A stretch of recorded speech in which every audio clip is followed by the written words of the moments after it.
तनाव ईरान में है, तनाव इजराइल में है, टेंशन व्हाइट हाउस में भी बहुत ज्यादा है। दुनिया देख रही है कि पश्चिम एशिया में युद्ध रोकने की कोशिश के बीच बहुत बड़े युद्ध की तैयारी हो रही है।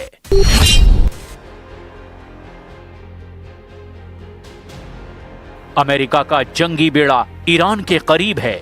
किसी भी वक्त हमले का ऑर्डर दिया जा सकता है। अमेरिका के लड़ाकू विमान लगातार ऑपरेशन के लिए तैयार हैं और इस जंग की तैयारी ने पूरे पश्चिम एशिया में कोहराम मचा दिया है। लेकिन इस वॉर मशीन से ज्यादा तनाव दे रहा है ज़ेलेंस्की का सबसे खतरनाक ऑपरेशन, जिसका मकसद है ठोको जनरल, छीनो डॉनबास।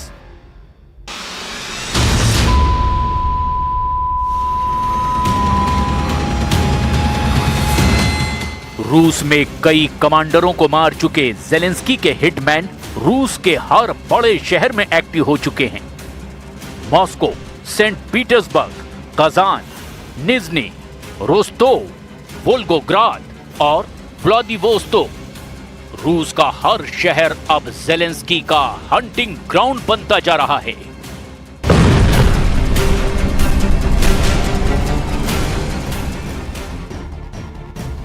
मॉस्को में उन ऊंची इमारतों के बीच कुछ ऐसा हुआ है जिसके बाद पुतिन और ज़ेलेंस्की की दुश्मनी कई गुना बढ़ गई है।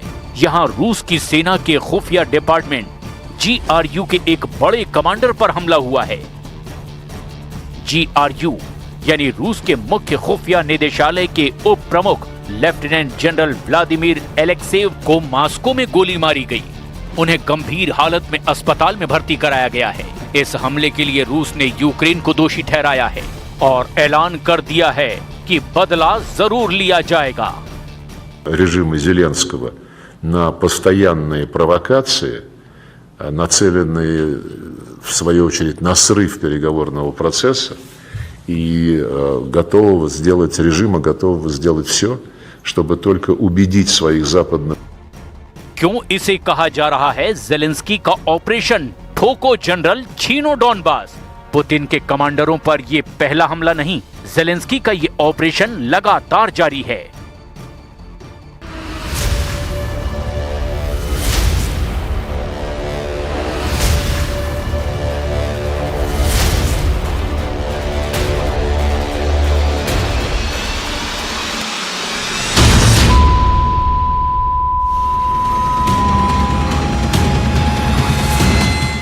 दिसंबर 2022 को मॉस्को में हुआ यह धमाका पुतिन को दहला चुका है।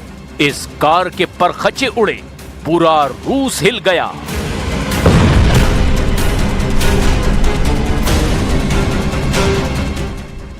जब पुतिन का वो जिगरी जनरल मारा गया था जिस पर यूक्रेन युद्ध की बहुत बड़ी जिम्मेदारी थी।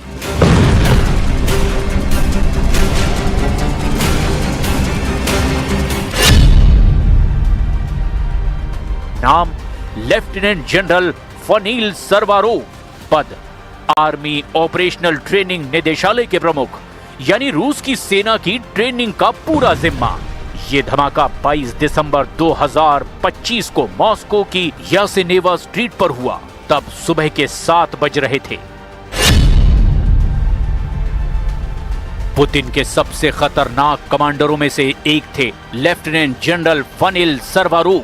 कहा जाता है कि पुतिन ने 2026 में जनरल सरवारोव को बड़ी जिम्मेदारी देने की बात की थी, यानी 2026 का युद्ध और नेटो के खिलाफ तैयारी को लेकर पुतिन ने अपना सबसे भरोसेमंद जनरल 2025 के आखिरी महीने में ही खो दिया।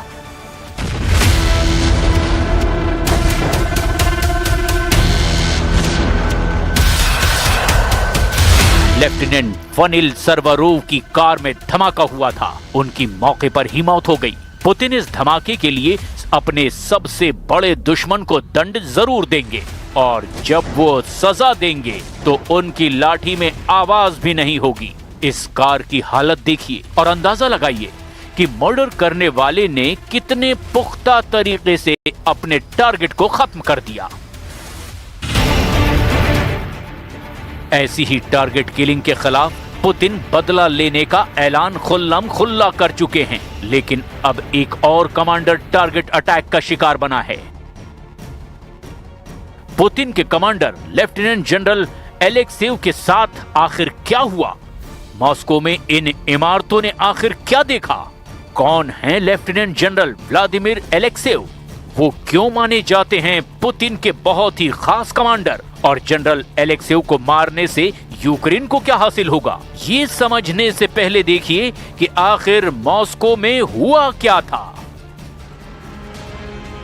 मॉस्को के उत्तर पश्चिमी इलाके में ये वो अपार्टमेंट है जहां लेफ्टिनेंट जनरल एलेक्सेव को गोली मारी गई। एक हमलावर जिसकी पहचान अब तक हो ही नहीं सकी। वो रूस की सुरक्षा एजेंसियों के लिए अब बहुत बड़ा तनाव बन चुका है।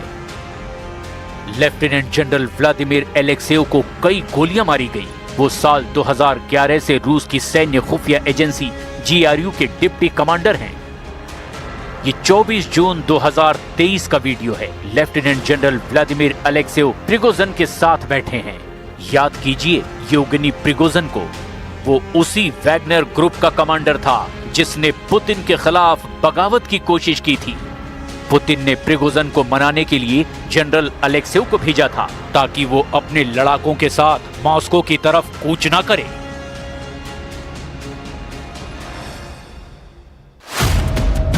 साफ है, लेफ्टिनेंट जनरल व्लादिमीर एलेक्सेव हमेशा से पुतिन के बहुत खास कमांडरों में गिने जाते रहे हैं। वो हमेशा से यूक्रेन के टारगेट पर रहे हैं और यूक्रेन का यही मैसेज है कि ठोको जनरल, छीनो डॉनबास। यही वजह है कि व्लादिमीर पुतिन अपने कमांडर पर हुए हमले का बदला जरूर लेंगे। इसमें ज़ेलेंस्की को भी कोई शक नहीं होना चाहिए। Ну, мне кажется, что это было в районе 6:30. Пишут везде 7, но мне кажется, 6:30, потому что в 7 уже полиция приехала. Ну, несколько вроде, насколько помню, несколько выстрелов. Ну, я просто проснулась от этого, я могла спать, что-то не слышать. Вот, поэтому, да, несколько выстрелов. Просто крики там о помощи, помогите, и потом я вызвала полицию. Все, как бы, все, что я слышала. Вот, и выскочили соседи и предложили, спросили, может быть, чем-то помочь, там, скорую вызвать, полицию, но уже она все вызвала.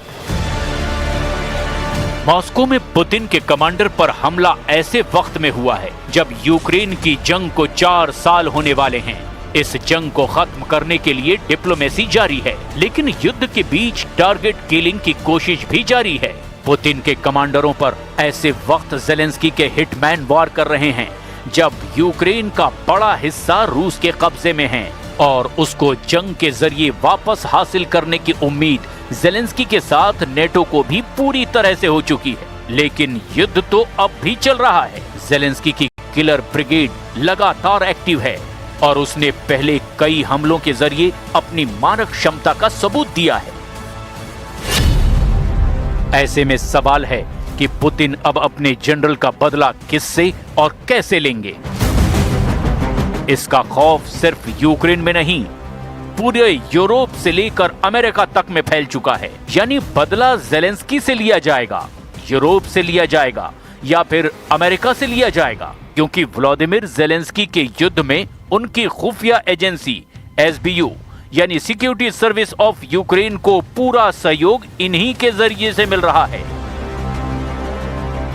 डोनाल्ड ट्रंप से लेकर पूरा यूरोप जानता है कि रूस के कई कमांडर ऐसे ही मारे गए हैं।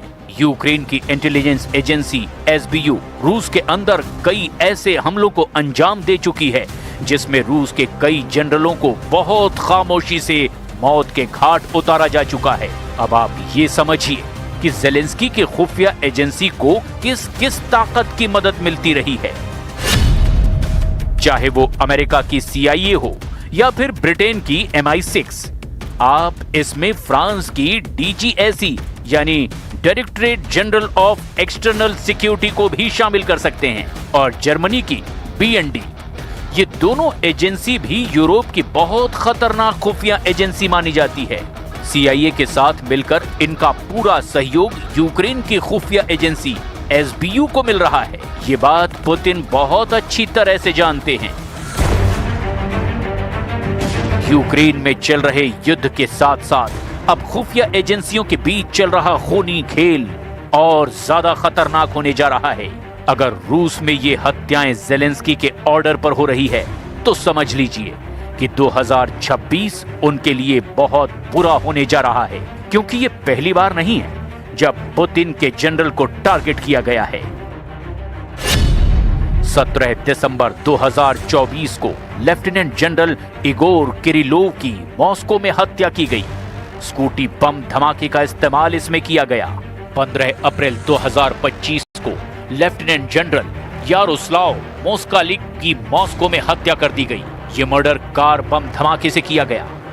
22 दिसंबर 2025 को लेफ्टिनेंट जनरल फनिल सर्वारोव को मारा गया और इसमें भी कार बम के धमाके का इस्तेमाल किया गया। डॉनबास के हर मोर्चे पर फेल हो चुके ज़ेलेंस्की को डरने की जरूरत है। अगर रूस का शक सही है तो पुतिन के एक और बड़े कमांडर पर हमला ज़ेलेंस्की के लिए आखिरी ऑर्डर साबित हो सकता है।